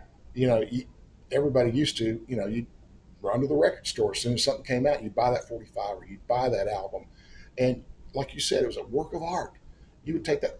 Gosh, I still remember the first time I saw a fold out album. It was like, oh, there's more pictures, there's more liner notes. Then they started putting lyrics on there so you could sing along with it. You actually knew what the lyrics were because, we sang along for years with stuff, used different words. But I mean, all this stuff was available. And like I said earlier, I was caught up in the liner notes. I was caught up in who produced this, who wrote this, who sang backup, who played bass, who played guitar. All this stuff I loved because I thought if I ever get there, and I did when I recorded my first album, I got to handpick the guys that I loved that played on previous recordings that I heard. Wow. And again, the first album I released was 19 songs, overkill. But I was in Nashville, and I was recording this album, 19 songs, and I included an entire booklet. Every page was a color image with lyrics and all the information on it. I actually got contacted by labels in Nashville saying you can't do that. I'm like, why? Well, because we're putting out EPs now, which are 3 to 5 songs. Yeah. And you're putting out 19 songs. I'm like, so step up or get out of my way. Personally. And Again, the one song might mean something to one person. Exactly. And it has been. I mean, there's songs that appeal to just different people about different things and different times in their life. 19 songs. I didn't expect everybody to like 19 songs off that album. I don't think I've ever put an album out with less than 15 or 16. It's like, I want to show the diversity. I can't pick between these two, so I'm going to put them both on there. A little bit of egotism there, but it's like, don't kill yourself to get that one song out there that you and I may listen to the same song. You may love it, I may hate it. I'm not going to say anything about that song in a negative light like you expressed earlier, but I don't have to listen to it anymore. Right. I definitely don't have to download it. Well, so much of music is preference over, Sure. But yeah, that makes sense. So saying that, we're gonna play a little game. All right, and you are a seasoned writer. I'm not. Okay. Depends on what seasoning you're looking at. Well, I'm a beginner. Let's just say. And I'm an old fart. But the thing is, I'm gonna tell you before you play your stuff. Oh, I'm not gonna play it. I'm gonna sing it. Oh, you're gonna sing it? Okay. Yeah. Why play it? I'll sing it to you. I don't even need a guitar. I'll just acapella the thing. Well, throw down, brother. Let's go at it. But the thing is it's like we talked. If you write one, you've written 20 songs, okay, and you keep talking about me being so much better because I've done 2,000 or whatever. No. One, just one. What I loved doing when I was performing stuff, and sometimes through my live stuff or my self-written stuff on stage because most people want covers when you're playing a dance or something. Yeah. But then there's times we take a break and I play an original. When somebody walks from the back of that club, back of that bar, and gets up there and they're right in front of you, right in front of the monitors, and they just stand there and look at you. It's nerve wracking. You're trying to concentrate on the words, and here's this guy holding this beer, or this gal, and they're like standing right there. But when you finish, and they're like, "Wow," Yeah. and you're like, yeah, "Bingo." I mean, there was a song I'd written years ago, and I've never recorded it, but used to play it live on occasion. And the thing that I love most is people come up and say, "That's the saddest song I've ever heard." And okay, that was my objective. That was what I wanted you to react. And you see people sitting there crying or whatever else. It's like, I know that sounds somewhat, you know, sadomasochistic to have people crying. Yeah. But it is what it is, and I like to have that reaction. But you're drawing it out of them. I'm Yeah. drawing an emotion. Yeah. Okay. Well, I am kind of nervous because I've never shown this. These are, well, one song people have heard. The other two people no one's really ever heard. You're going to be the first one to hear them. Okay. And it's okay. You can be harsh. I'll be honest. And my singing voice probably isn't as good as yours. So I always wanted that Elvis Presley smooth voice. I ended Yeah. up with Nat King Cole on 12 packs a day. So dude, I think you sound amazing. I think you sound like that Rocky Mountain Man. Really, what I think is the Dos Equis commercial, the most interesting man in the world. They should do the most interesting man in the West, and then have you sitting there. you really shouldn't drink before you come on the air. Yeah. All right, so this song right here, basically I don't know if you ever saw the movie Badlands that Martin Sheen was in. So I watched Badlands and I listened to the music and I thought, what if they rewrote that, or they did that movie again? If it was done today, they don't need to redo it, but they put new music behind it, I would write the soundtrack for it. Cool. And so I sat down and said, how would I write the soundtrack? So I put a little bit of me with a little bit of the story that's going on into the movie. And this is what I came out with. I rolled out of bed with a buzz in my brain. The sun hit the bottle like a runaway train.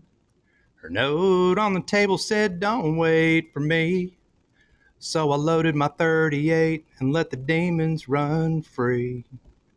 Found her dancing slow at the old Lone Star, wrapped in the arms of a man from the bar. Stepped through the swing doors, heart full of flame. I called her name loud, but she laughed just the same. Here's the chorus. Now I'm riding through the Badlands, dust and iron, blood on my hands and a soul on fire. She broke my heart in a two-bit town, so I gave her the silence of a six-shot sound.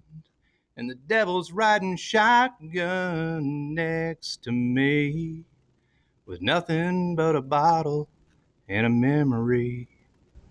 There's not a thing wrong with that at all. Like I told you, I'm going to be honest. You got great setup.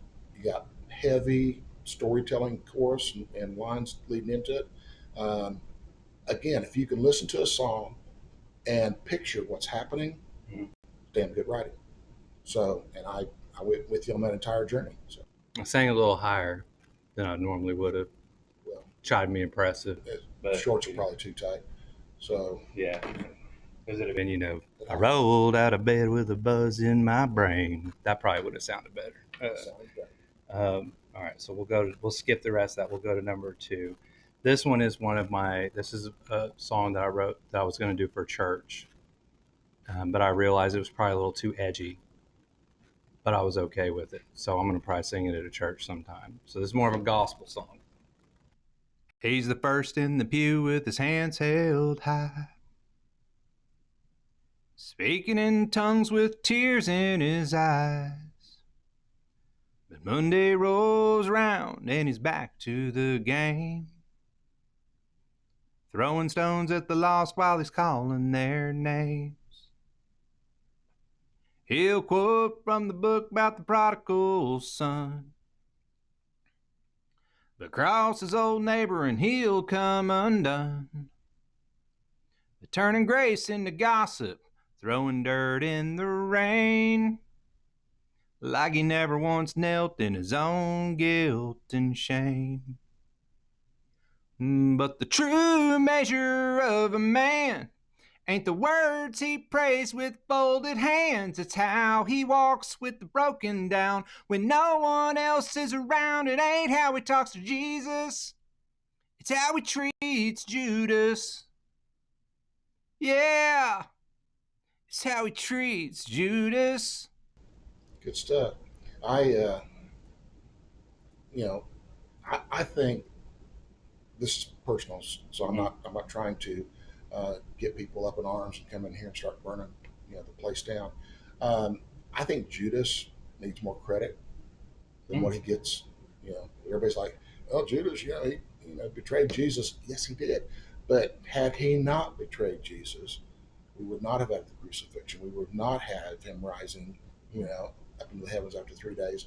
We would not have the blood cleanse us. So Judas had to play a part.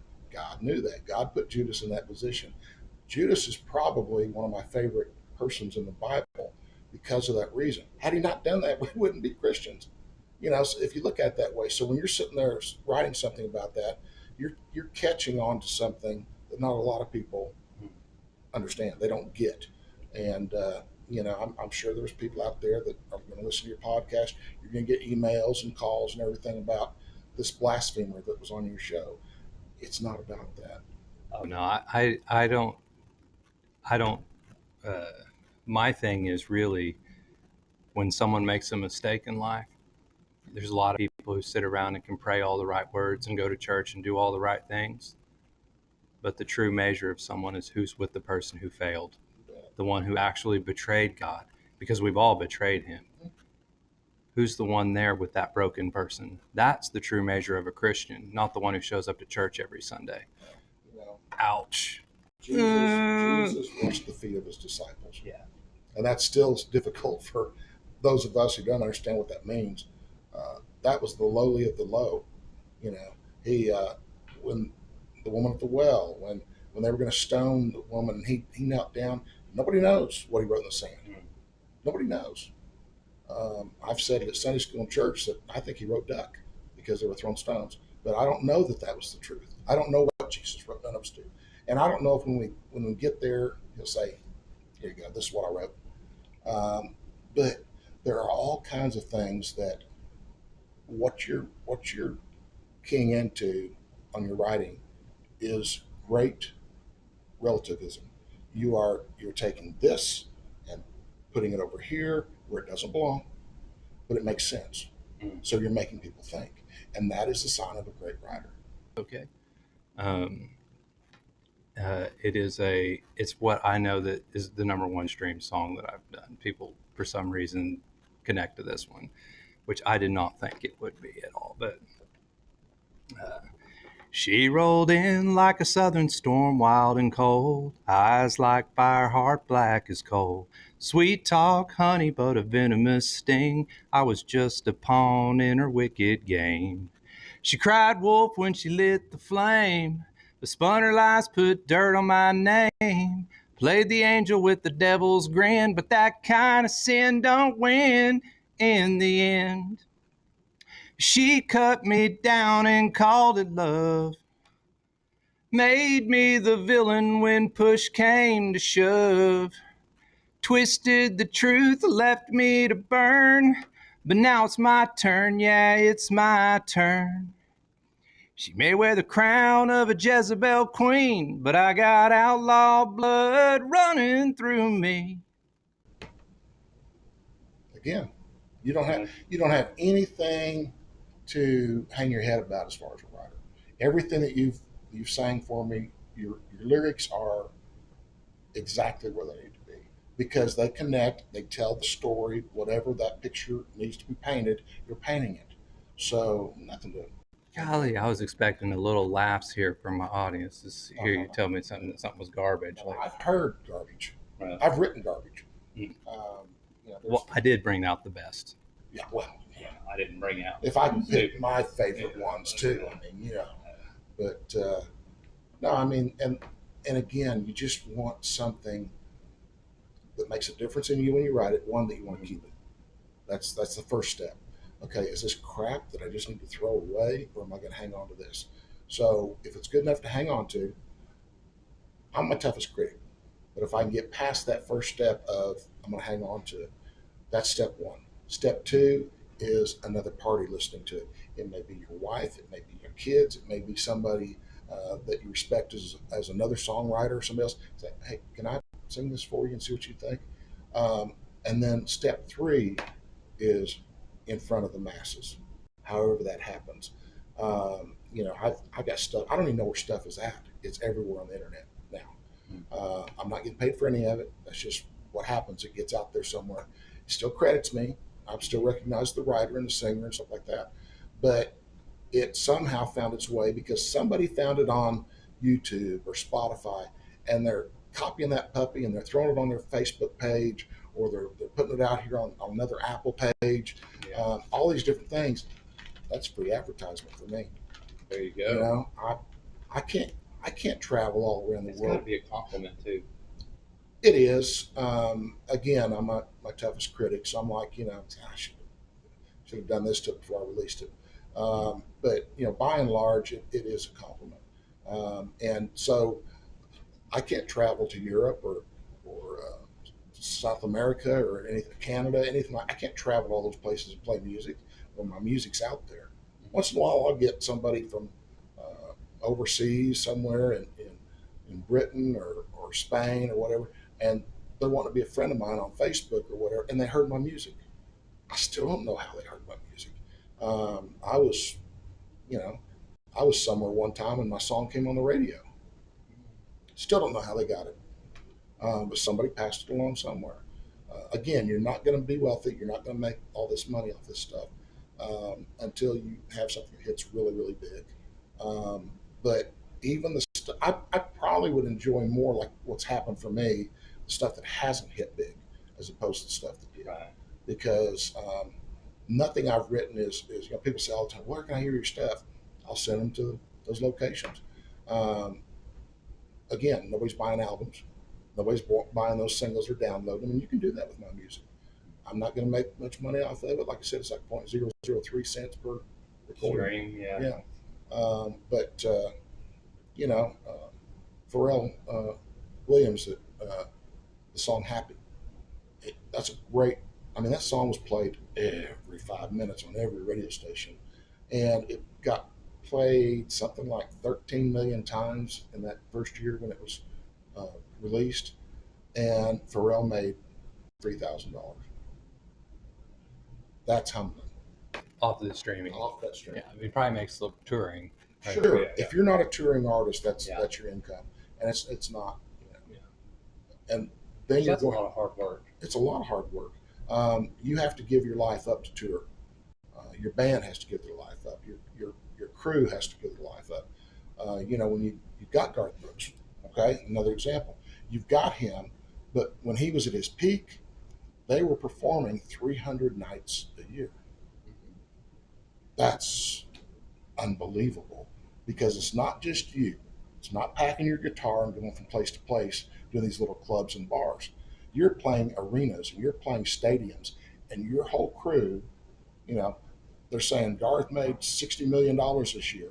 By the time he paid all his insurance and paid all of the people that are involved, management, label, everybody all the way down, he may have, I mean, he wasn't losing money, Mm-hmm. but he's making 2 or 3 million as opposed to all that money because you have to pay it out to all these people that support your career. Yeah. Well, you guys have heard an amateur. Now we're going to have to listen to a pro. Do you mind breaking out the guitar and playing a song? I'll play a part of one. Let's see. See, I get.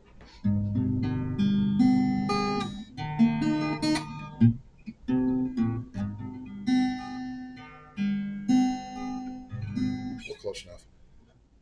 Close enough for the band I work with. Of all my songs, the one that gets requested, the one that's been recorded the most, the one that inspired me to think I could write screenplays because I think this would make a heck of a movie. Um, I actually wrote it when I was here in Oklahoma. No, I didn't. I wrote it in Tennessee. Um, I had a writing session that day at BMI, and we wrote 3 songs that day.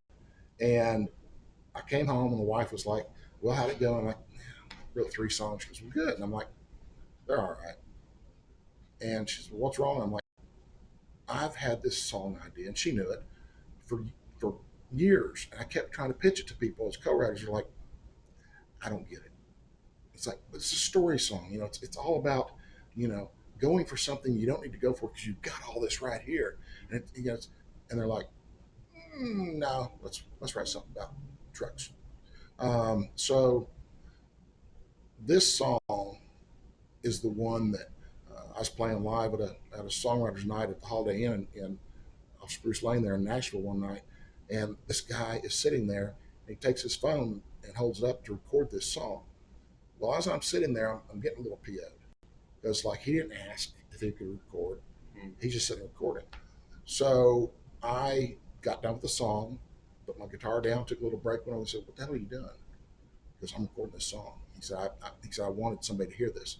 And I said, "You can't just do that, man. You gotta permission to reproduce any song." And he goes, "Yeah, but you were live with the dude on the phone." He goes, "Here." I'm like, "What?" He goes, "He wants to talk to you." And I'm like, "Hello." And he goes, "Hey, Brian, Randy was just telling me about this song." And I'm like, "That's great, man, but you can't just take my music." He goes, "Oh, no, no, no, no, I'm not taking your music. He just wanted me to hear it." And he's right, man. That's really a great song. And I'm like, "I don't even know who you are." And he goes, "Well, this is Steve." I said, "Great, Steve. Don't know you." He goes, "Steve Perry."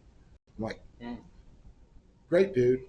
And I'm sitting there thinking, Steve Perry, that name's going, and I couldn't tag it. I'm like, so finally I went, "Wait a minute, you're talking Journey, Steve Perry?" He goes, "Yeah, man."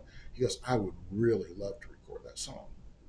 And so I sent him everything. So he recorded it. It was going to be the song that brought them back together again, Steve Perry and Journey. And then they just couldn't quit burying the hatchet at each other. So, but still it was recorded by Steve. Dang, dude, you got so many cool stories. It's crazy. But, well, I'm 95% BS and the other 5% I lie. But, it's like somebody was digging it. He was in the audience and he's like, "Man, Steve needs to hear this." So he just dials him up. And Randy was actually his road manager. Um, but, so this song is called "Down from Telluride." It was almost a 4.5, almost 5 minute song. And it was a 4.5, 5 minute movie is what I wanted out of this. And I still hope that we can make a movie off this song one of these days because it just has that story. And I'll play a little bit of it, and then if anybody wants to hear it, here's a plug. If anybody wants to hear it, you can go to Spotify, you can go to YouTube, you can go to Reverb Nation, go all these places, and maybe Ryan will even put it on the site, but because it definitely sounds better produced than it does here. But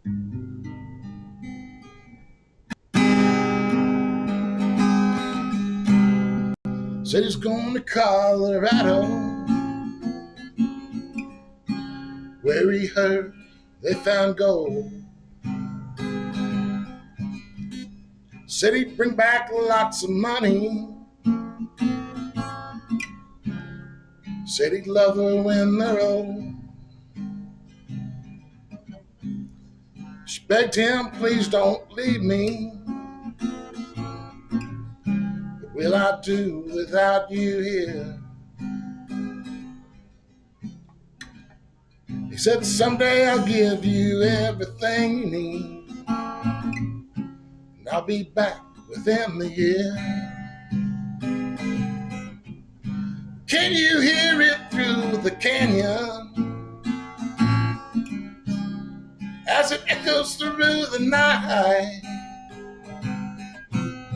Gentle whispers of 'I love you' on the wind, coming down from Telluride." What's cool about that song is I used to play that song when I'd come back to Oklahoma, like birthday, Christmas, whatever else. And these kids, which they're not kids anymore, that probably is my greatest memory of my music, is that these kids would sit around in front of me and sing this song to where I could quit singing it, and they knew every word and they sang it to me. And that is probably my best award that I've ever received. I mean, it just it warms your heart when it's like these are my nieces and nephews. They're my kids, and they're sitting here, you know, singing my stuff. Has And anyone remade it? I made that song. that song has been, let's see, What was the first line? you said he's going to Colorado, Okay. where you heard that. It's called Down From Telluride. Um, Aerosmith never recorded it, but they played it live, and that happened because I was at the Hall of Fame. Golly, You that's know, so cool. you know, Joe Perry and Steven Tyler came into the Hall of Fame to do a tour because country music fans. People just don't believe, when you say these guys are country music fans. But they came in to tour and everything else. And, Joe was up there walking with the executive director and stuff like that. Steve was hanging back with me and just looking at stuff and everything else. He goes, again, same question. It's like Johnny Cash, like, well, what brings you to town, man? I'm like, songwriter. Man, I'd really like to hear some stuff. Yeah, I don't know if you do. Yeah, I'd really like to. So I went out to my truck and got a cassette. It's that old. And brought it in, and I said, there's some stuff on here. And it wasn't, I sat at my desk maybe an hour later after they left, and I get this phone call at my desk, and it's Tyler. And he's like, man, we really want to record this one song. We should really like to play this. And I said, which one? He goes, Down From Telluride. I said, dude, that's a Western epic song. Yeah. He's like, man, it just says stuff. They never recorded it. They played it live for a couple of years. Dixie Chicks recorded it, never released it. It's all that stuff that almost, I haven't had any. I mean, I've had that song's been recorded by a lot of people back here, over there. Um, I'm just glad that they actually got the words right, because obviously I can't. But there's a connection to that song. It's a Western song, and it talks about the fact that she's here. It's all the treasure in the world he needs, but yet he's going to get gold and money so he can give her everything she ever wanted. All she ever wanted was him. Oh my God. And he throws that all away to go get her. It's kind of like the gift of the Magi. I don't know if you remember that story, but this couple, they want to give each other. They have no money, so he has a pocket watch. So he goes and takes his pocket watch and sells it so he can get the money to buy her a comb for her long, beautiful hair. She goes and cuts her hair off so she can give him a chain for his pocket watch. It's never what we think somebody else needs. Normally, what they just need is us in one piece, spending that time with them. And, we came from an environment where we had big get togethers. We'd have like a cousin reunion 3 times a year. We'd have different cousins reunions. And, if there was a holiday, we'd all get together at the holiday or birthday or whatever else and spend all that time together. And They're just jamming out to your music. my music. But, you spend all that time together, but yet we didn't have a warm family upbringing. Right. We never heard "I love you," "I'm proud of you," anything like that. So that stuff was there, and again, I fed off of that to tell these stories of walking away from something to try to gain something else. This is again, I need to drink a whole lot of moonshine, which is great because that's made over there in the hills.